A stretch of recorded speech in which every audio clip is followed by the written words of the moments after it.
Hello students, class ninth health and physical education में आपका स्वागत है। और चैप्टर 2 व्यक्तिगत स्वास्थ्य से संबंधित है। तो व्यक्तिगत स्वास्थ्य को सही रखने के लिए हम अलग अलग विषयों पर चर्चा कर रहे हैं।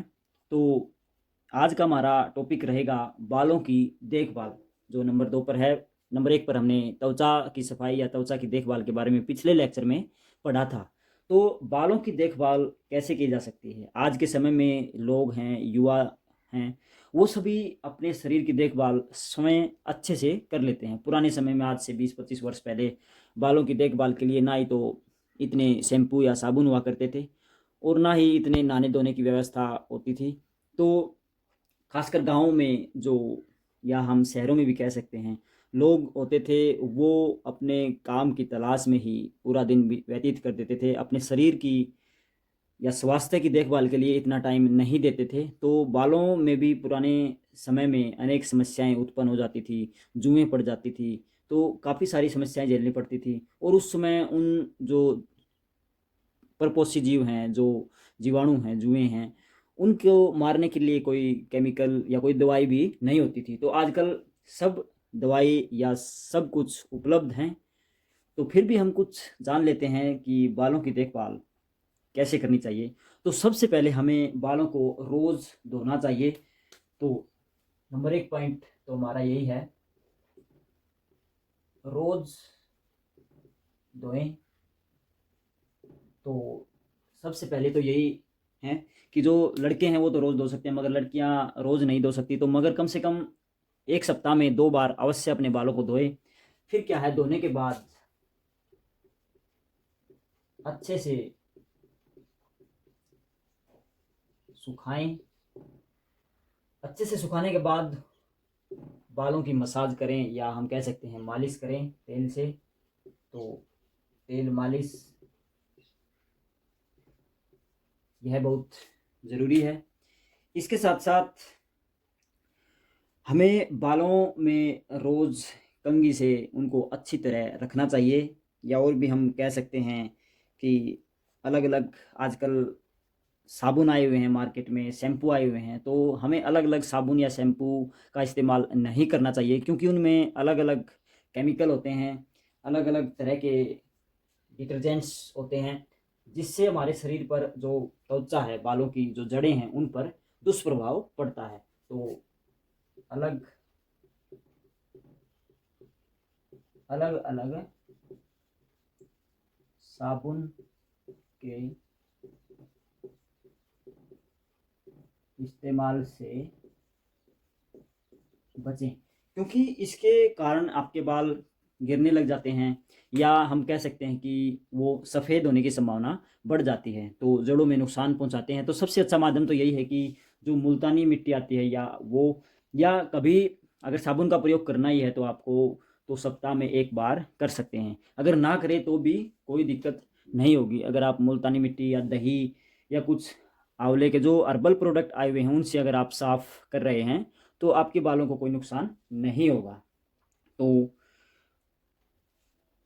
इसके साथ साथ जो गर्मियों का मौसम होता है, उस समय भी हमें बालों को अच्छे से रखना होता है, ठंडे पानी से उनको धोना होता है। सर्दियों में हम गर्म पानी का यूज़ कर सकते हैं। ज़्यादा गर्म पानी का इस्तेमाल ठीक नहीं होता त्वचा के लिए, ना ही बालों के लिए। तो अगर जुएँ हो जाए तो जो जूनाशक औषधि होती है या कोई केमिकल होता है, उससे हम उन बालों को साफ़ कर सकते हैं। तो बालों के लिए तो आज केवल इतना ही। अभी आगे बढ़ते हैं। आपका नंबर 3, नाखूनों की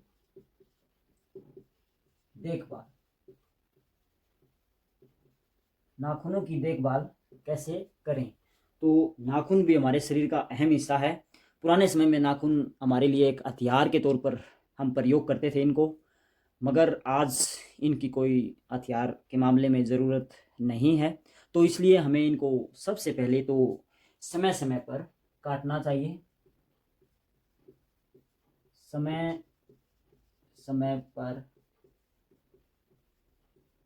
काटना चाहिए। समय समय का अर्थ है कि इनको ज़्यादा बड़े ना होने दें। अगर ज़्यादा बड़े हो गए तो कार्य करने के दौरान इनमें चोट लगने का खतरा या इनके फटने की संभावना बढ़ जाती है, जिससे हमारा पूरा नाखून या उंगली को नुकसान पहुंच सकता है। तो इनको समय समय पर काटते रहना बहुत ज़रूरी है। कई बार काटने के बाद भी जो नाखूनों में मैल है या रेत मिट्टी के कण हैं वो जमा हो जाता है, तो उसको साफ करते रहना चाहिए। तो जो मैल जमा न होने दें। तो नाखूनों के अंदर अगर नाखून कटे हुए हैं तब भी उनमें रेत मिट्टी के कण जमा होते रहते हैं, तो उनको जमा न होने दें, क्योंकि वो खाने के साथ जब हम खाना खाते हैं हाथों से तो वो हमारे शरीर में पहुंच जाते हैं और एक संक्रमण का या कोई इन्फेक्शन जो पेट की बीमारियां हो जाती हैं उनका खतरा बढ़ा देते हैं। आगे नाखूनों की देखभाल के लिए हमें बचपन से ही आदत डालनी होती है कि काफ़ी बच्चे हैं इनको मुंह में लेकर चबाते रहते हैं, तो नाखूनों को मुंह से न काटें। तो नाखूनों को मुंह से नहीं काटना चाहिए, खासकर बच्चों में ये आदत होती है, तो उनको ये आदत छुड़वाकर नाखूनों को नेल कटर से काटना चाहिए, जो सबसे अच्छा माध्यम है आजकल। तो इससे नाखून जो उनका दुष्प्रभाव है ना ही वो अपने शरीर पर लगेंगे ना ही किसी दूसरे के लगेंगे। कि बच्चे कई बार छीना झपटी करने लग जाते हैं एक दूसरे के साथ, तो एक दूसरे को लगने का खतरा ही बना रहता है। अगर नाखून सही कटे हुए हैं तो वो एक दूसरे को भी नहीं लगते, और जो उनमें मैल जमा हो जाता है बढ़ने पर वो भी जमा नहीं होगा, और बच्चों का जो स्वास्थ्य है, जो खाने के दौरान उनका स्वास्थ्य देखभाल होती है, वो भी अपने आप ही हो जाएगी। तो नाखूनों के लिए इतना ही। आगे चर्चा करते हैं हाथों की सफाई। कि हाथों की सफाई भी बहुत ज़रूरी है, हाथों की देखभाल भी बहुत ज़रूरी है। हम यहाँ बालों हटाकर हाथ लिखेंगे। नंबर 4 पर है ये हमारा हाथों की देखभाल।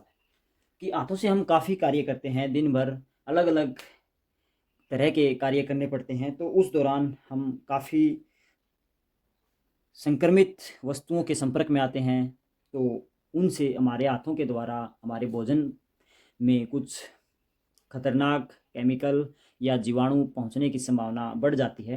तो हाथों को साफ करना बहुत ज़रूरी है। कोई भी कार्य करने से पहले हमें हाथ अवश्य धोने चाहिए, हाथों को साफ सुथरा रखना चाहिए। तो हाथ अगर हम साफ करेंगे तो बहुत सारी बीमारियों से हम बचे रह सकते हैं। तो जिस कारण पेट में जो गंदगी पहुंचती है वो नहीं पहुंचेगी और हम स्वस्थ रहेंगे। किसी बीमार व्यक्ति की अगर आप देखभाल कर रहे हैं तब भी अपने हाथों को हमें साफ करना चाहिए, क्योंकि कुछ संक्रामक रोग होते हैं जो हाथों के द्वारा फैलते हैं। तो हाथों में ज़्यादा कुछ लिखने का नहीं है, इसमें हम ये लिखेंगे कार्य के बाद अच्छे से साफ करें, या खाना खाने से पहले साबुन से धोएं। तो ये कुछ महत्वपूर्ण बातें हैं जो याद रखने योग्य हैं। आजकल एक बीमारी आई हुई है, वायरस जनित बीमारी है, तो उसमें भी हाथों की देखभाल के लिए काफ़ी जोर दिया गया है कि अगर हम हाथों को धोते रहेंगे या बिना कोई कार्यवश अपने हाथों को मुंह पर या नाक पर या चेहरे पर नहीं लगाएंगे तो हम उस बीमारी से बचे रह सकते हैं। तो हाथों से हमारा संपर्क मुंह से, नाक से, कानों से, आँखों से होता रहता है। तो जो हाथों पर कीटाणु होते हैं, अगर वो गंदे हाथ हैं और वही हाथ हम मुंह पर, हाथों पर, मुंह पर, आँखों पर या नाक पर या चेहरे पर लगाएंगे तो वहाँ संक्रमण का खतरा बढ़ जाता है। तो हाथों को अनावश्यक रूप से कहीं पर न रखें और न ही अपने शरीर के भागों पर रखें, जैसे आँख है, कान है, नाक है। तो क्योंकि काफ़ी तरह के जीवाणु हाथों के संपर्क में आते हैं, और अगर वही जीवाणु हमारे जो बाह्य अंग हैं, आँख हैं, चेहरा है, त्वचा है, उनके संपर्क में आएंगे तो वहाँ भी संक्रमण का खतरा बढ़ जाएगा। तो अपने हाथों की देखभाल रखें, खासकर अभी इस वायरस जनित बीमारी के काल में हमें हाथों को अच्छे से साफ करके रखना चाहिए। कोई कार्य के बाद तुरंत साबुन या शैम्पू से धोएं, तो हम इस बीमारी से भी और अन्य भी काफ़ी संक्रामक बीमारियों से या जीवाणु जो भी रोगाणु फैलाने वाली बीमारियां हैं उनसे हम बचे रह सकते हैं। तो बच्चों, आज हम यहीं विराम लेते हैं। अपने नेक्स्ट लेक्चर में हम किसी शरीर के अंग की देखभाल के बारे में चर्चा करेंगे। तो इनको आप अच्छे से नोट करें, अच्छे से वीडियो को देखें, अच्छे से समझें। Thank you.